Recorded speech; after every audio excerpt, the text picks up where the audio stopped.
ডাকসু নির্বাচনে ক্যাম্পাসে সেনাবাহিনী মোতায়েনের পরিবেশ সৃষ্টি হয়নি বলে দাবি ছাত্র দলের। ব্লেমিংয়ে রাজনীতি চলছে অভিযোগ শিবিরের। এদিকে প্রশাসনের বিরুদ্ধে পক্ষপাতিত্বের অভিযোগ কোনো কোনো প্রার্থীর। আবার কেউ কেউ জানান শেষ পর্যন্ত লেভেল প্লেইং ফিল্ড তৈরি না হলে নির্বাচন বয়কটের কথা ভাববেন তারা। রিপোর্ট করছেন নাবিল জাহাঙ্গীর। শুক্রবার ছুটির দিনে হলে হলে গিয়ে নির্বাচনী প্রচারে ব্যস্ত ডাকসুর প্রার্থীরা। ডাকসু নির্বাচনে সেনাবাহিনী মোতায়েনের সিদ্ধান্ত নেতিবাচক প্রভাব ফেলতে পারে বলে শঙ্কা ছাত্রদল মনোনীত জিএস প্রার্থী শেখ তানভীর হামিমের। 111কে দীর্ঘায়িত করেছিল, কিন্তু এই মহসিন হলের মাঠে সেনা বাহিনীরা ছিল, সেখানে শিক্ষার্থীদের সাথে সংঘর্ষ তৈরি হয়েছিল। সেই সংঘর্ষই কিন্তু 111কে দীর্ঘায়িত করেছিল।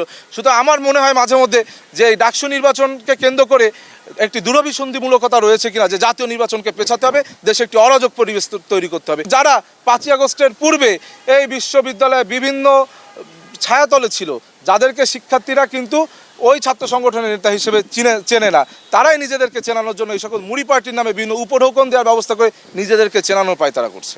শিবির মনোনীত ভিপি প্রার্থীর অভিযোগ, নির্বাচনী বিধি ভঙ্গ করছে প্রতিপক্ষরা। নানাভাবে প্রশ্নবিদ্ধ করা হচ্ছে শিবিরকে। এই যে দায় দিয়ে দেওয়ার রাজনীতি, আমরা বারবার বলছি জুলাই বিপ্লবের পরে এই যে ট্যাগিং এর রাজনীতি, দায় দিয়ে দেওয়ার রাজনীতি, এগুলো থেকে একটু বেরিয়ে আসতে হবে। কমিশনের জায়গা থেকে আমাদের কাছে মনে হচ্ছে তারা তাদের প্রফেশনালিজমের অভাব আছে, এবং একই সাথে কমিশনের ক্ষেত্রে আমরা বলছি তারা নির্দিষ্ট একটা দলের আদর্শকে লালন করে, এবং ওই দলের ছাত্র সংগঠনকে তারা এক্সট্রা ফ্যাসিলিটিস দিচ্ছে। প্রশাসনের দিকে পক্ষপাতিত্বের তীর ও ভোটারদের নিরুৎসাহিত করার অভিযোগ রয়েছে প্রার্থীদের। যে ভোটারের ভোট কাস্ট করার জন্য যে মেকানিজম দরকার ছিল, যে ব্যবস্থাপনা হাজির করা দরকার ছিল, আমরা সেটা দেখতে পারি নাই। বরঞ্চ দেখেছি কিভাবে ভোটারদেরকে নিরুৎসাহিত করা যায়, বিশেষ করে নারী ভোটারদেরকে কিভাবে নিরুৎসাহিত করা যায়, সকল ধরনের মেকানিজম নির্বাচন কমিশন সেখানে এস্টাবলিশ করেছেন। আমরা যদি নিশ্চিত হয়ে যাই যে এটা আসলে স্ক্যাম, এখানে ভোটার টার্নআউট লো রেখে নির্দিষ্ট কিছু গোষ্ঠীকে জিতায় নিয়ে আসার চেষ্টা হচ্ছে, তাহলে আমরা এই নির্বাচনের অংশ থাকবো না।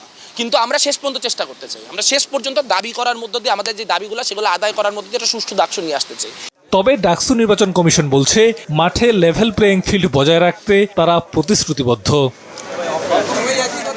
এদিকে ছাত্রদল মনোনীত প্যানেলের পক্ষে আজিমপুর ও পলাশী এলাকায় থাকা শিক্ষার্থীদের মাঝে প্রচার চালিয়েছেন 90 দশকের ঢাকা মহানগর ছাত্রদল নেতারা। আমাদের দৃঢ় বিশ্বাস জাতীয়তাবাদী ছাত্রদল। নাবিল জাহাঙ্গীর, বাংলা ভিশন, ঢাকা।